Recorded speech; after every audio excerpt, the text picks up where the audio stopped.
በመጨረሻው ቀን የሚያስጨንቅ ዘመን እንዲመጣ ይህን አሁን የምንሰማው ነገር ጦርነቱ፣ መለያየቱ፣ መገፋፋቱ አይነት በአይነት እኛ በተለይ ኢትዮጵያውያን ለዚህ በጣም አይነተኛ ምስክሮች ልንሆን ይገባል። አሁን በአገራችን የምታዩት ነገር ዛሬ እንደዚህ ሆነ፣ ነገ አዲስ ነገር ተፈጠረ፣ ዛሬ እንደዚህ ሆነ፣ ሌላ ነገር ጦርና የጦርን ወሬ ትሰማላችሁ ነው አይደል ያለው። በጦርነት ሰላም እንዴት ይኖራል? እንዴት ያስደስታል? እንዴት ጭንቀታይ ነው? ዋጁት። ዘመኑ እንደዚህ ነው፣ ክፉ ነው። ስለዚህ ሞኞች አትሁኑ፣ ጥበብ እንደጎደላቸው አትመላለሱ፣ ይልቁን ጥበበኞች ሁኑ እና ምን አድርጉ? ዘመኑን ዋጁ ብሎ ይናገር። ምን ማለት ነው ዘመን መዋጀት? እንዴት ነው ዘመን የሚገዛው? እያለቀ ነው ቀኑ። ስለዚህ እያንዳንዱ ቀን ምን ላድርግ? እንዴት ልቋቋመው? የክፉን ኃይል እንዴት ላሸንፍ? ዘመን መለወጫ በመጣ ቁጥር እዚህ ወጥተን ስንሰብክ የዘንድሮ ዓመት በቃ የተለየ ነው ምናምን ነገር እንላለን፣ እዚህ እንፎክራለን። ግን የእግዚአብሔር ቃል ቀኖቹ እየከፉ ነው የሚሄዱት ነው። ከአምናው ይልቅ ዘንድሮ ከፍቷል፣ ከዘንድሮ ይልቅ ደግሞ የሚቀጥለው ይከፋል። ምንም ጥያቄ የለውም። ይሄ ከዚህ የተነሳ የሚያስጨንቁ ናቸው። እናንተ ግን ከዛ የበለጠ ኃይል አይላችሁ ነው። እግዚአብሔር ይመስገን። ከዚህ በላይ መኖር ትችላላችሁ። ቀኖቹ ምንም ክፉ ቢሆኑ በዚህ ኮሚኒቲ ውስጥ እየኖራችሁ ይሄን ለመግዛት አቅም አላችሁ ነው የሚለው። ኃይልን በሚሰጠኝ በክርስቶስ ሁሉን ይችላል።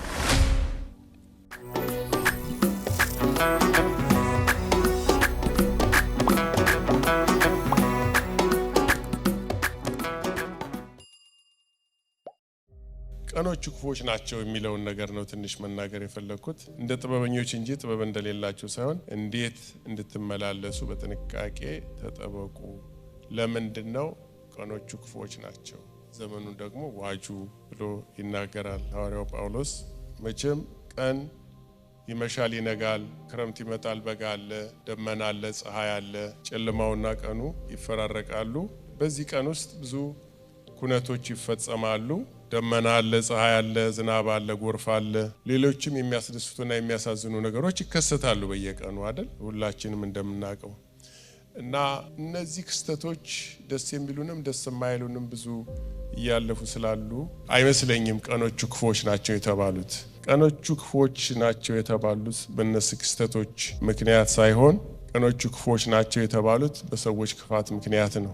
አንዳንድ ጊዜ አባባሎች ያሉን እኛም ሰዎች ዛሬ ቢጣሉን ወይም ደግሞ ሄደን ከመኪና ጋር ብንጋጭ ወይም የምንፈልገው ነገር ሳይሆን የማንፈልገውን ነገር ሲያደርጉ ብናይ፣ ቢያጋጥመን፣ ብንከራከር፣ ብንጣላ፣ ከሰው ጋር ችግር ቢገጥመን ቤታችን ስንገባ ምንድን ነው የምንለው? እንደው የዛሬው ቀን እንላለን አይደል? መጥፎ ቀን ገጠመኝ ዛሬ፣ እንደው መልካም ቀን አልነበረም ብለን እንላለን። ቀኑ ምንም አላደረገም።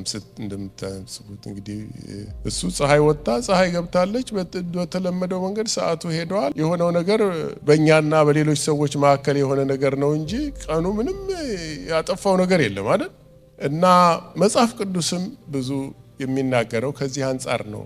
ብዙ ጊዜ ስለ ቀኑ ክፋት፣ ስለ ዘመኑ ሲናገር ከሰዎች ባህሪና ክፋት ጋራ በተገናኘ ይመስለኛል። እና የሰዎች ባህሪ በጣም እየተቀየረ እንደሚሄድ ደግሞ መጽሐፍ ቅዱሳችን በዚህም ክፍል በሌላም ቦታ እናነባለን በኋላ ይናገራል። ስለዚህ ክፉ የሚባለው የበጎ ነገር ተቃራኒ ነው አይደል? ደስታ ምንድነው? በጎ ነገር ነው አይደል? የደስታ ተቃራኒ ምንድነው? ጭንቀት፣ ሐዘን።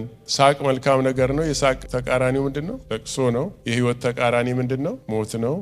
የፍቅር ተቃራኒ ምንድነው? ጥላቻ ነው። እና እንዲህ መቁጠር እንችላለን በጣም ብዙ ነገሮችን። የነዚህ ነገሮች መብዛት ነው ቀኖችን ክፉ የሚያደርጋቸው። እና ሐዋርያው ጳውሎስ ስለ መጨረሻው ዘመን ሲናገር በሁለተኛ ጢሞቴዎስ ምዕራፍ 3 ቁጥር 1 ጀምሮ ያለውን ነገር ሲናገር ከዚህ ጋር በተያያዘ መንገድ ይናገረዋል።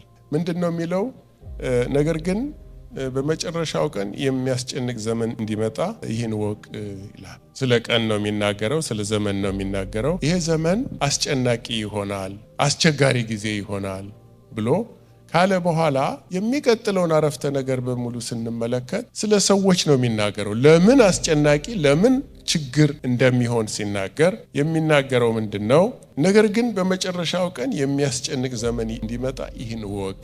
ለምንድነው የሚሆነው? ሰዎች ራሳቸውን የሚወዱ ይሆናሉና፣ ገንዘብን የሚወዱ፣ ትምክተኞች፣ ትዕቢተኞች፣ ተሳዳቢዎች፣ ለወላጆቻቸው የማይታዘዙ፣ የማያመሰግኑ፣ ቅድስና የሌላቸው፣ ፍቅር የሌላቸው፣ እርቅን የማይሰሙ፣ ሐሜተኞች፣ ራሳቸውን የማይገዙ፣ ጨካኞች፣ መልካም የሆነውን የማይወዱ፣ ከዳተኞች፣ ችኩሎች፣ በትዕቢት የተነፉ፣ ከእግዚአብሔር ይልቅ ተድላን የሚወዱ ይሆናሉና ይላል የአዲሱ መደበኛ ትርጉም። ይሆናሉና የሚለው የመጀመሪያው የተናገረውን አረፍተ ነገር ምክንያት መሆኑን ሲገልጠው በትክክል ሰዎች እንደዚህ ይሆናሉና የመጨረሻው ቀን የሚያስጨንቅ ዘመን እንዲመጣ ይህን ወቅ ብሎ ይናገራል። እና እዚህ ያሉትን ባህሪዎች የተዘረዘሩትን ነገሮች ስንመለከት ሁሉም ከሰው ጋር የተገናኙ ነገሮች ናቸው፣ ሰዎች ናቸው። እንዲህ ይሆናሉ ነው የሚለው። እንዲህ ሆነው ተፈጥረዋል አይደለም የሚለው። እንዲህ ይሆናሉ፣ በመጨረሻው ዘመን ደግሞ ከዚህ የባሰ ይሆናሉ። እንዳውም ቁጥር 13 ላይ ደግሞ ስትመለከቱ ነገር ግን ክፉዎች ሰዎችና አታላዮች እያሳቱና እየሳቱ በክፋት ምን ይላሉ?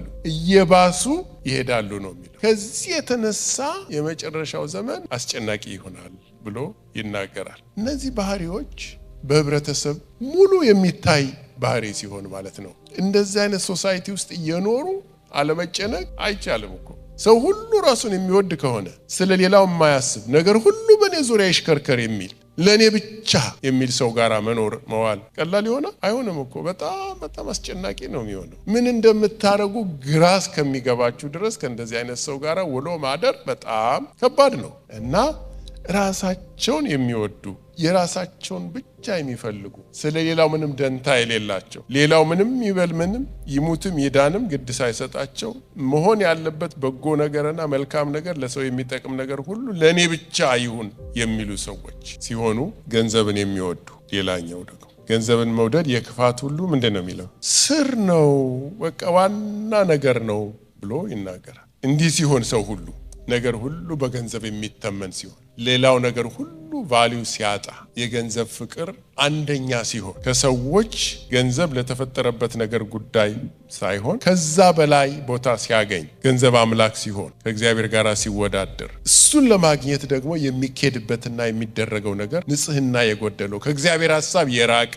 ሞራል የሌለው ነገር በማንኛውም ነገር ብቻ ይገኝ እንጂ ስለሚገኝበት መንገድና አካሄድ ችግር ሳይኖር ሲቀር ደግሞ ይሄን ገንዘብ ለማጥፋት የሚፈለገው ደግሞ እግዚአብሔርን ለሚያከብርና ለሚፈለግ ነገር ሳይሆን ራስን ለሚጠቅም ለራስ ወዳድነት ደግሞ በዚህ ባህሪ ውስጥ ሲኖር ገንዘቡ ደግሞ እንዴት እንደሚወጣ ማሰብ የሚቸግር ነገር አይደለም። ትምክተኛ ሲሆን ሰው ሁሉ ራሱን ከፍ የሚያደርግ ሌላው ሰው ምንም ነገር የማይመስለው ሲሆን የሰዎች ባህሪ ነው አሁን መዘረዝርላችሁ። ትዕቢተኛ ሲሆን ተሳዳቢ ሲሆን በጣም አስቸጋሪ ነገር ነው። አሁን እኮ ሚዲያ ከፍታችሁ ብትመለከቱ ከሚነገረው ነገር አሁን በሶሻል ሚዲያ ደግሞ ያው ሁሉም ተናጋሪና ጻፊ አድርጎታል አይደል? ስድብ ነው በቃ ሌላውን ማራከስ። እንዲህ አይነት ባህሪ ሲኖረው ለወላጆቻቸው የማይታዘዙ ልጆች ማለት ወጣቶች ማለት ብቻ አይደለም። በማንኛውም ደረጃ ያለን ለወላጆቻችን ማንታዘዝ እኛ እናቃለን እነሱ ምን ያቃሉ ብለን ስናስብ ክብር ስናጣላቸው ለነሱ በብዙ ነገር እንደሚበልጡን መረዳት ሲያቀተን በሌላ ነገር ሁሉ እንደው እኛ እንበልጣቸዋለን፣ ብዙ ተምረናል፣ ብዙ ይሄን አውቀናል፣ እነሱ አያውቁም ይሄንን ብለን ብናስብ ወላጆቻችን በኑሮ ከኛ ይበልጣሉ። በኑሮ ልምድ እነሱን ያክል አንደርስባቸው። እንደው ሌላው ነገር ሁሉ ቢቀር እግዚአብሔር አምላክ ደግሞ ቃል አክብሯቸው ብሎ እየተናገረ ይህንን ስንጻረር ከዚህ ተቃራኒው ሲሆን በእኛ የሚገለጠው ነገር የሚያስጨንቅ ነገር ነው። አሁን ልጆቻችንን እንፈራለን፣ ፈርተን ነው የምንኖረው። ሪሌሽንሺፓችን ከነሱ እንዳይበላሽ እንደማይሆን ነገር እንዳይሆኑ እኛ እንደዚህ ፊታችን ጠቁሮ ሲያዩ ይህን ነገር ይሆናሉ፣ በዚህ ውስጥ ይገባሉ፣ እዚህ ውስጥ ይወጣሉ። ወላጅ ያለው ጭንቀት አሁን በቃ ለልጆቹ እንደዚህ ብልስ፣ እንዲህ ቢወጣስ፣ እንዲህ ቢሆንስ፣ እንዲህ ቢገባስ፣ እንዲህ ቢወጣስ፣ ይሄ ቢፈጠርስ። 50 years ago this was not an issue። አሁን ግን ትልቅ ኢሹ ነው። የወላጅና የልጅ ግንኙነት በጣም ትልቅ ኢሹ ነው። የባልና የሚስት ግንኙነት አሁን ትልቅ ኢሹ። ለምን እየገለጥኩ ያሉት ነገሮች በየበኩሉ አለ። ራሱን ይወዳል ሁሉ ሰው ሁለት ሰዎች ራሳቸውን ብቻ የሚወዱ ከሆነ እንዴት አብረው ይኖራሉ? በጣም አስቸጋሪ ነገር እኮ። መሰጠት ከሌለ መካፈል ከሌለ በጣም አስቸጋሪ ይሆናል። እና ለወላጆቻቸው የማይታሰዙ የማያመሰግኑ ቅድስና የሌላቸው ፍቅር የሌላቸው እርቅን የማይሰሙ አሁን እኮ እርቅ በጣም አስቸጋሪ ነገር ሆኗል።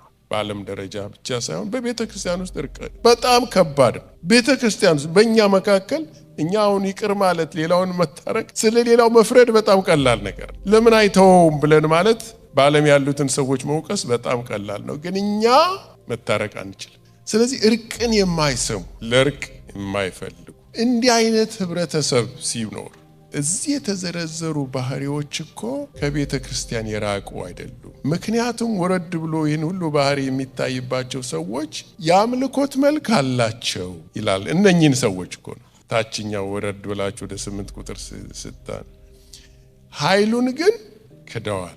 ከነዚህ ደግሞ ቁጥር 5 ላይ ከነዚህ ደግሞ ራቅ። ይሄ እንግዲህ የቤተ ክርስቲያን አገልጋይ ነው አይደለም?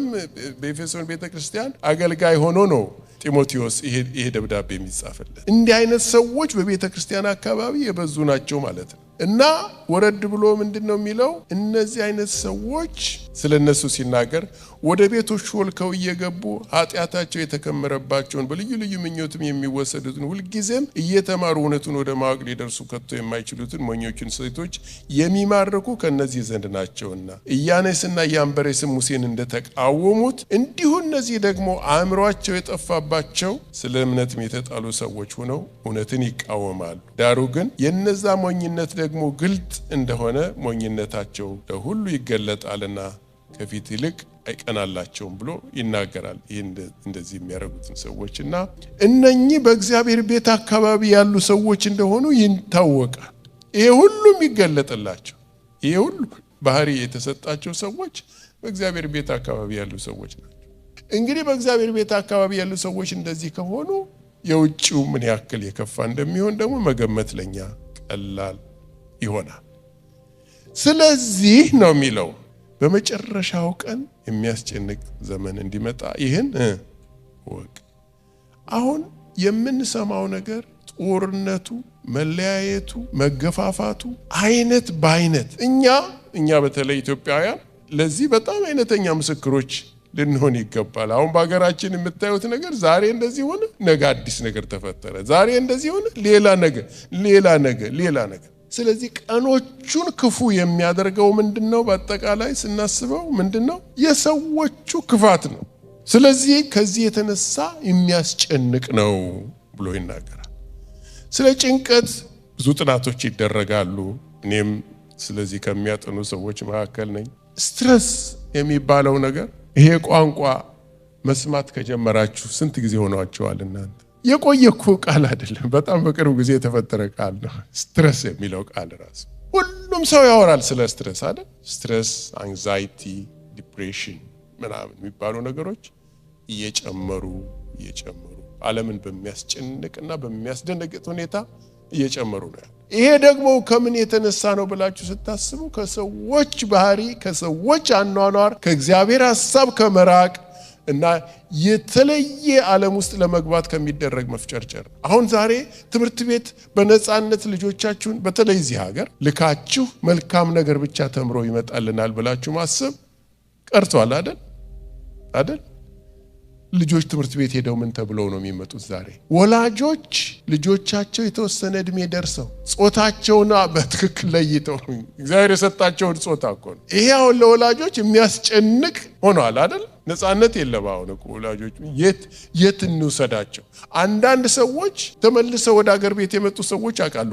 ከዚህ የተነሳ ከአሜሪካን፣ ከአውሮፓ፣ ከተለያየ ቦታ ልጆቻቸውን ትምህርት ቤት ልከው በትክክል እነሱ እንደሚፈልጉት በእነሱ አስተሳሰብ በእነሱ መልካም ነው ባሉት መንገድ ማሳደግ ከባድ እየሆነ ከመምጣቱ የተነሳ ልጆቻቸውን ይዘው እንደው ድህነቱ ይሻለናል ብለው ወደ ሀገር ቤት የተመለሱ ሰዎች አውቃሉ። ስለዚህ በመጨረሻው ቀን የሚያስጨንቅ ዘመን እንዲመጣ ይሄን ወቅ ማለት በቃ ለመጨነቅ በጣም በቂ ምክንያት አለ። ይሄው ምክንያት ከሰው ባህሪ ጋራ የተገናኘ ነገር ነው። በሰዎች ባህሪ ከሚመጣ ለውጥ የተገናኘ ነው። ታዲያ ይሄ ዘመን እንደዚህ የሚያስጨንቅ ነው ብሎ አይደለም ያበቃው ሐዋርያው ጳውሎስ ቀኖቹ ክፉዎች ናቸውና ዘመኑን ዋጁ ብሎ ይናገራል። ስለ ቀን ስለ ጊዜ ስናስብ እግዚአብሔር ለመልካም ነገር እንድናውለው የሰጠን ትልቅ ሀብት ነው ጊዜ ደግሞ ካለፈ ፈጽሞ የማናገኘው አንድ ትልቅ ስጦታ እግዚአብሔር የሰጠን ትልቅ ስጦታ ነው። ካለፈ አይገኝም፣ ፈጽሞ አይመጣም። በእያንዳንዱ ቀን እግዚአብሔር መልካም ነገር ሰራ አይደለም? ሰራና ምንድነው የሚለው መጨረሻ ላይ ሰርቶ መልካም እንደሆነ አየ። እያንዳንዱ ቀን የተፈጠረው መልካም ነገር እንዲደረግበት ነው። መልካም ስራ ለመስራት የተፈጠረ ጊዜ ነው። ዓላማው እሱ ነው። እግዚአብሔር ቀን ሲፈጥር ለዚህ ፐርፐዝ ነው የፈጠረው። ጌታችን ኢየሱስ ክርስቶስ በዮሐንስ ወንጌል ምዕራፍ 9 ከመወለዱ ጊዜ ጀምሮ ከተወለደ ጊዜ ጀምሮ አይነ ስውር የነበረውን ሰውዬ ፈውሰዋል አይደል? እንደዚህ አይነ ስውር ሆኖ እንዲወለድ ኃጢአት የሰራው ማን ነው ብለው ጠየቁትና በእነሱ መካከል ክርክር ሆነ። የእግዚአብሔር ሥራ እንዲገለጥበት እንጂ ወላጆቻቸው ማንኛውም ሰው ስለዚህ ጉዳይ ኃጢአትን አልሰራም ብሎ ከመለሰላቸው በኋላ ቀን ሳለ የላከኝን ሥራ ላድርግ ልፈጽም አለና ጭቃ አንስቶ በእጁ ላይ ቀን ሳለ ማንም ሊሰራባት የማትችል ቀን ይመጣልና ቀን ሳለ ይሄ ጊዜ ምቹ ጊዜ ሳለ መልካም ሥራ ላድርግ ብሎ ካለ በኋላ የሰውየውን አይን ነው ሄዶ የፈወሰ። ያንዳንዱ ቀን መልካም ነገር እንድናደርግበት የተሰጠን የእግዚአብሔር ስጦታ ነው። ይሄንን ባናደርግበት አንድ አባባል አለ። በትክክል ሳንጠቀምበት ስንቀር ወይም ያሰብነውን ነገር ሳናደርግ ስንቀር ወይም ሰው ቀጥሮን ሰው እየጠበቅን እኛ ሌላ ስራ ልንሰራ ስንችል ስራችንን የምንፈልገውን ነገር ሳንሰራ ስንቀር ምንድነው የሚለው? ጊዜ ተቃጠለ። በጣም ጥሩ አባባል ነው። ጊዜን እኮ አቃጠለብኝ ወይም አቃጠልሽብኝ፣ ጊዜን ባከነብኝ እንላለን። ስለዚህ ጊዜ የሚቃጠል ነገር ነው። ካልተጠቀምንበት እግዚአብሔር ላለው ፐርፐስ ካላዋል ነው ጊዜያችን ዘመናችን ምን የሆነ ነው? የተቃጠለ። ዋጁት። ዘመኑ እንደዚህ ነው፣ ክፉ ነው። ስለዚህ ሞኞች አትሁኑ፣ ጥበብ እንደጎደላቸው አትመላለሱ፣ ይልቁን ጥበበኞች ሁኑ እና ምን አድርጉ? ዘመኑን ዋጁ ብሎ ይናገራል። ምን ማለት ነው ዘመን መዋጀት? እንዴት ነው ዘመን የሚገዛው? ስንት ያወጣል? ስለዚህ ዘመንን መዋጀት ወይም ቀንን መዋጀት ማለት ምን ማለት ነው? ቀኑን እግዚአብሔርን ደስ ለሚያሰኝ ነገር ማዋል ማለት ነው። ሐዋርያው ጳውሎስ በዚህ በኤፌሶን ቤተክርስቲያን ውስጥ ላለው ነገር ሲዘረዝር ከምዕራፍ 4 ጀምሮ ያለውን ነገር ስትመለከቱ በግንኙነታችሁ እርስ በርሳችሁ በምታደርጉት ነገር ዘመኑን ዋጁት። በትዳር ግንኙነት በምዕራፍ 5 ውስጥ ዘመኑን ዋጁት። በቅድስና ኑሮና ጌታን በመፍራት በኤፌሶን ምዕራፍ 5 ከቁጥር 18 ያለውን ክፍል ስታነቡ ዘመኑን ዋጁት። የእግዚአብሔርን ሙሉ ትጥቅ በመታጠቅና ከክፉ ጋር በመታገል ለእግዚአብሔር ቀኑን ለመልካም ነገር በመማረክ ዘመኑን ዋጁት። ወንጌልን ለሰዎች በመናገር እውነትን በመናገር ክፉውን በመቃወም እርስ በርሳችን መልካም ነገር በማድረግ ቀኑ ይዋጃል ማለት ነው። በየቀኑ እንድናስበው አደራ ለማለት የምፈልገው እያንዳንዱን ቀን እግዚአብሔር ሲሰጠን ሲነጋልን ብርሃን ሲያመጣልን ቀን ሳለ ብሎ እንዳለ ኢየሱስ ክርስቶስ ማንም ሊሰራባት የማይችል ሰዓት ትመጣለች። እየመጣችብን እኮ ነው። አሁን እድሜያችን የሄደ ሰዎች እኮ ከዚህ በኋላ እንደ ድሮአችን መዝሮጥ እንደ ድሮአችን አሁን እኛ ድሮ በወጣትነታችን ማድረግ ምንችለውን ሁሉ ማድረግ እንችላለን? አንችልም። እያለቀ ነው ቀኑ። ስለዚህ እያንዳንዱ ቀን ጌታ ሲሰጠን ጠዋት ስንነሳ እንዴት ልዋጀው? ይህንን ቀን ምን ላድርግ? እንዴት ልቋቋመው? የክፉን ኃይል እንዴት ላሸንፈው? ለጌታ የሚበጅ ነገር የጌታን ሐሳብ የሚከናወንበትን ነገር ምን ላድርግ ብለን ማሰብ፣ እሱንም ለማድረግ የጌታን ጸጋ መለመን። ለጌታ ክብር ዛሬ ምን ላድርግ? ማንን ይቅር ልበል? ለማን በጎ ሰርቼ የጌታን ሐሳብ ልፈጽም? በሰዎች ፊት በእግዚአብሔር ፊት እንደምታይ አድርጌ የዕለት ዕለት ተግባሬን ሳከናውን ከሰዎች ጋር ስገናኝ ስናገር ስጠይቅ ስመልስ በማደርገው ነገር ሁሉ ይህን ቀን እንዴት ለጌታ ልዋጀው እንድንል እለምናችኋለሁ። እግዚአብሔር ደግሞ ይህንን አቲቲዩድ ይዘን በሱ ፊት ስንመላለስ እሱ ይረዳናል። አሁን በልባችን ልናሰላስል እንችላለን። እንዴት ይቻላል በየቀኑ ይህን ማድረግ፣ ይህን ማሰብ፣ እንዲህ መኖር ይቻላል ወይ? በእኛማ አይቻልም። እኛማ ተጣልተን እንኳን መታረቅ ማንችልን ለዓለማዊው እስከሚያስገርም ድረስ። ግን እሱን ስናምነው በሱ ስንደገፍ እንደነዚህ ቅድም የተገለጥን አይነት ሰዎች ሳንሆን ትዕቢተኞች፣ ራስ ወዳዶች፣ ገንዘብን ወዳዶች፣ ያለኔ ምንም ማንም የለም ብለን የምንል አይነት ሰዎች ካልሆን ራሳችንን ካዋረድን የተዋረደውን ልብ ነው የሚለው አይደል? እግዚአብሔር አይንቅም፣ አያልፈውም። የተዋረደውን ልብ አይንቀውም፣ አይጥለውም፣ ከእርሱ ጋር ይሆናል። ስለዚህ ከእግዚአብሔር ጋር ለመኖር እሱ የሚለውን ነገር ፈጽመን በቀረልን እድሜ ለማለፍ ከወሰንና ካቆረጥን እና ራሳችንን ካዋረድን ኃይል ይመጣል። ይሄ ኃይል የእግዚአብሔር ጸጋ፣ ኃይልን በሚሰጠኝ በክርስቶስ ሁሉን እችላለሁ። ሁሉን መቻል የሱ ከሆነ ቀን መዋጀትም የሱ ነው። ስለዚህ ምንድነው የሚለው? ቀኖቹ ክፉዎች ናቸው። ክፋታቸውን ለማሳየት ሞክሬያለሁ። ለምን ክፉ እንደተባሉ ደግሞ ምክንያቱን ዘርዝሯል ሐዋርያው ጳውሎስ በጢሞቴዎስ ውስጥ። ክፉ ናቸው፣ ምንም ጥያቄ የለው። ዘመን መለወጫ በመጣ ቁጥር እዚህ ወተን ስንሰብክ የዘንድሮ ዓመት በቃ የተለየ ነው ምናምን ነገር እንላለን፣ እዚህ እንፎክራለን። ግን የእግዚአብሔር ቃል ቀኖቹ እየከፉ ነው የሚሄዱት ነው የሚለው። ከአምናው ይልቅ ዘንድሮ ከፍቷል፣ ከዘንድሮ ይልቅ ደግሞ የሚቀጥለው ይከፋል።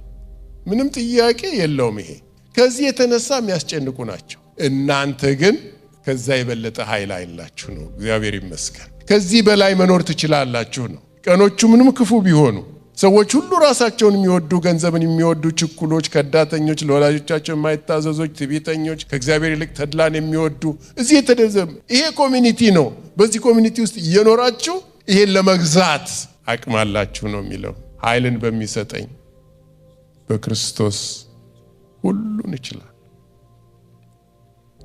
እግዚአብሔር ያስችለናል፣ ያስችለናል። እግዚአብሔር ይመስገን። ስለዚህ እንደዚህ እንበል ወንድሞች፣ እናቶች። ዛሬ እንዴት ልዋቸው? ይህን ቀን ዛሬ እንዴት ልዋቸው? እንዴት ልኑር? እንዴት ውዬ ልግባ እንበል። የቀኖቹ ክፋት በደንብ ቀደም ብሎ ታይቷል። ጌታ ዛሬ እኛ የምንኖረውን ኑሮ አይቷል። ከስንት ጊዜ በፊት ሐዋርያው ይህንን ገልጦታል። ከዚህም የተነሳ የጭንቀት ጊዜ ነው ብሏል። ዓለም ከጊዜ ወደ ጊዜ በእኛ እድሜ አሁን የሚያስጨንቀን እድሜ ነገር የዛሬ 30 ዓመት 40 ዓመት በፊት አልነበረም። አሁን ግን የሚያስጨንቀው ነገር በጣም ብዙ። ጦርና የጦርን ወሬ ትሰማላችሁ ነው አይደል ያለው? በጦርነት ሰላም እንዴት ይኖራል? እንዴት ያስደስታል? እንዴት ጭንቀት አይኖርም? ክፉዎች ናቸው። የከፉበት ምክንያት ደግሞ የሰዎች ክፋት እየባሰ ስለሚሄድ ነው ብሎ ይናገራል። ስለዚህ ዘመኑን ዋጁ። እግዚአብሔር ዘመናችን እንዳይቃጠል ይርዳን። ቀናችን ይህን ካላደረግን በእግዚአብሔር ፊት ቀናችን ምን ሆኗል? ዘመናችን ተቃጥሏል። እያንዳንዱ ቀን እግዚአብሔር ሲሰጠን እንዲቃጠል አይደለም፣ እንዲሰራበት፣ የእግዚአብሔር ሐሳብ እንዲነገድ፣ እንዲተርፍ፣ የሰዎች ሕይወት እንዲድን፣ እንዲታነጽ፣ ለሱ እንድንኖር እና እሱን እንድንመስል የተሰጠን ቀን ነው። ይህን ለማድረግ የእግዚአብሔር ጸጋ ያስፈልገናል። ሁላችን አንዳች ማድረግ አንችል፣ ግን በሱ ኃይልን በሚሰጠን ሁሉን እንችላለን። እግዚአብሔር ይመስገን። ይሄ ተስፋ አለን።